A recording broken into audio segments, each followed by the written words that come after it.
Carolina Bully Farms. Sorry about the lighting. We've been really busy all day. Excuse me. And it's dark now, so I figured I'd just come out on the front porch to make a video instead of sitting in the kitchen.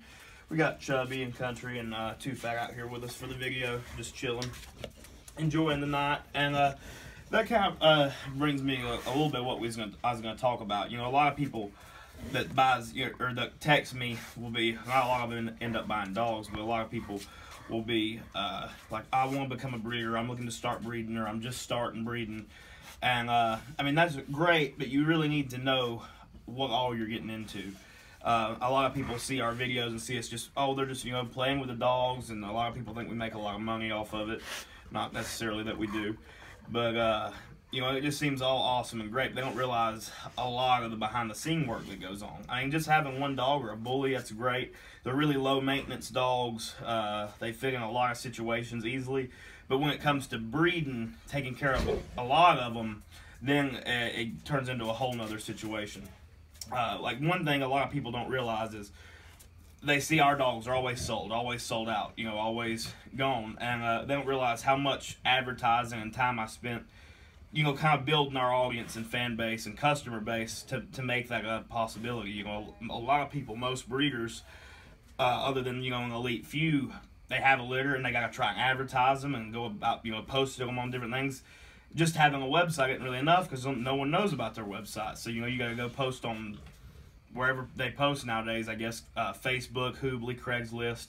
And, you know, they get distressed, and 8-9 weeks old, puppies are starting to get that lanky stage, get bigger and harder to ship, and they might have 4 or 5 puppies that's not sold, you know. People see that they're just, ours are sold out or whatever, and they think it's going to be easy, you know. And you may have an awesome-looking female and take her and breed her to an awesome-looking male, but if no one knows about it, you know, they don't know to buy it from you. And people want a name that's trustworthy, too. A lot of people with these dogs have been ripped off, so if you haven't, you know, heard of the person, it's harder to sell, too. You know, I'll have people, you know, they expect to, you know, start out first breeding. They'll, you know, some people pay a stud fee at Big Country, and instantly, you know, they want $3,000-4,000 a puppy. I don't even sell mine for that much because I like to be really selective of where they go, and I like to already have them sold and not have to worry about, you know, not having them, you know, be sold. You know, if we ever have one come available, it's because someone backed out or didn't, you know, had an issue or something. And, you know, we can sell them usually really quick because of the YouTube channel. But these people, you know, they don't realize that takes a while to do. So if you're going to start breeding, you need to really focus, before you even do your first breeding, on establishing your dogs, establishing your name and their name, and have people already knowing about you before you do your first breeding. You know, it's not just as easy as just throwing 2 dogs together and making money. And then the next thing, you know, you talk about is cost. I mean, you can't just go to the flea market, buy a $500 female, pay to breed to a big name stud, and expect to make a bunch of money. You got vet costs, C-section, everything. And if the female doesn't look good, people's not going to buy it either just because you bred her to a big name stud. You know, I mean, you can't just expect to. A lot of people, I think, lowball on the price. You know, they think, oh, you know, I can cut a corner here or there, and people can tell when you do that. You know. So if you know, if you don't have everything in order, I mean, why would someone buy from you if they can go somewhere else and get something higher quality for that same price, you know?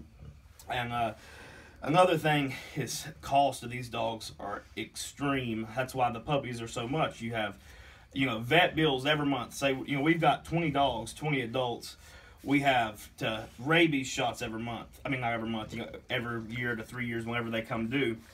And then you've got, you know, vaccines on all the puppies. You've got on our whole litter, even if we're not keeping puppies, you know, we've got to pay for the vaccines and all the puppy shots and worming.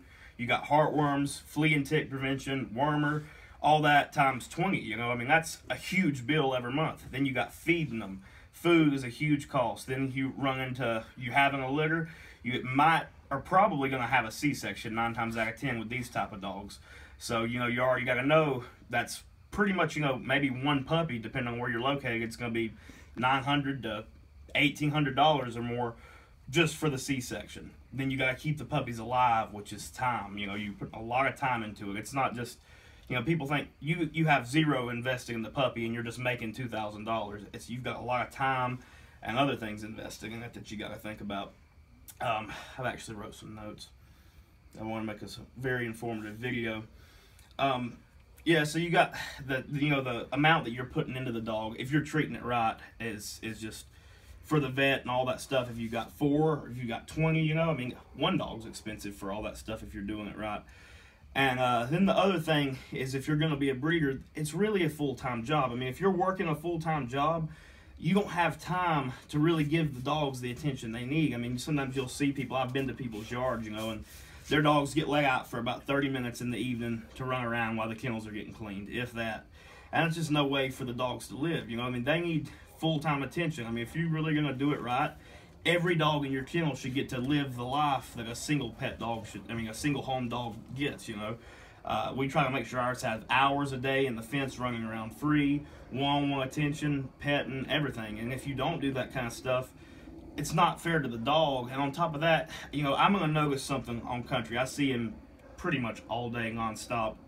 If he gets a cut somewhere, or he starts losing a little bit of weight, or anything that goes wrong with him, I'm going to notice it. And that's a really big thing. Some people's dogs are down there in the kennels with sores on them, and maybe get mange or some kind of bite and a cut somewhere, and people don't even realize it, and you can just tell when you see a dog. You go to peg it and hair's coming off everywhere because it never gets petted or attention. And like some dogs, they can't even walk straight. They get out of the kennel and they're not used to walking more than 5 feet, so they just kind of all cooped up, can't move really well. So all those things are things you need to think about when you're thinking about breeding. And I'm not discouraging breeding. I love it. I mean, I pretty much have grown up doing this.